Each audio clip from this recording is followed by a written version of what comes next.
I am Timothy Donahue. I am a professor of surgery and chief of the Division of Surgical Oncology. I'm vice chair for surgical cancer care at the David Geffen School of Medicine and UCLA Health.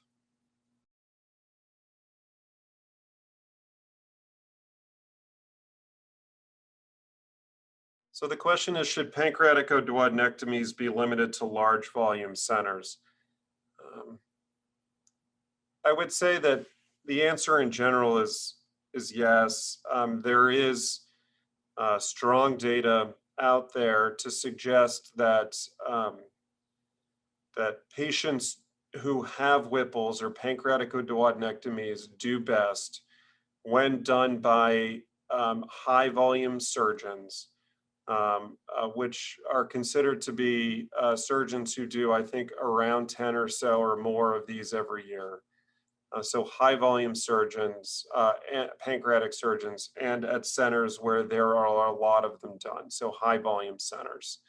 And, the reason for that is, at least the center component is, it's not only the surgeon that is potentially important for the recovery, but it's also radiology, interventional radiology, who, can oftentimes help manage patients who are having complications.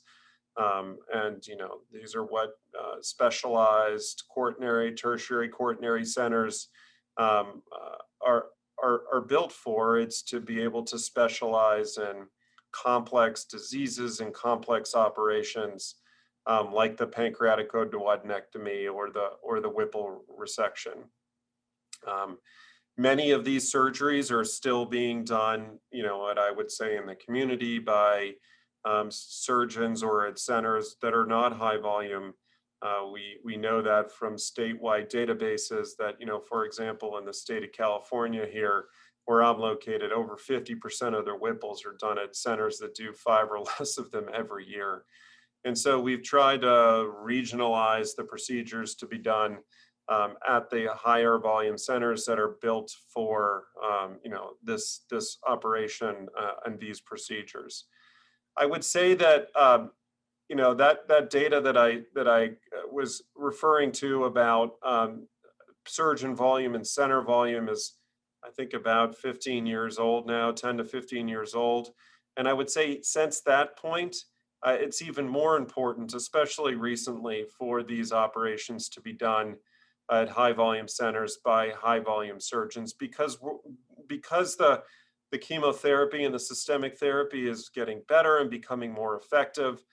We're getting to be more aggressive surgically, not only in terms of, but mainly in terms of vascular resections and vascular reconstructions, the superior mesenteric vein, the portal vein, the hepatic artery, the celiac artery, even in select instances, the superior mesenteric artery.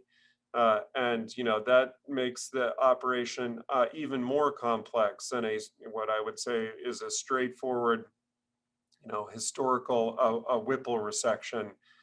I do most of these operations when they involve complex vascular resections with the transplant surgeons here too, because they have a lot of experience, obviously, working with the vasculature to the liver, the vasculature to the small intestine.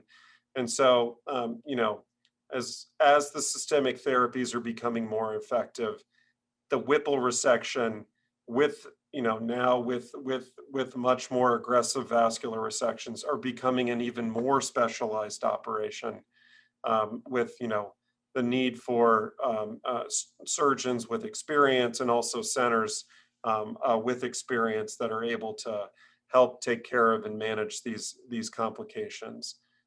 So my answer to the question is yes, even more so yes than in years past.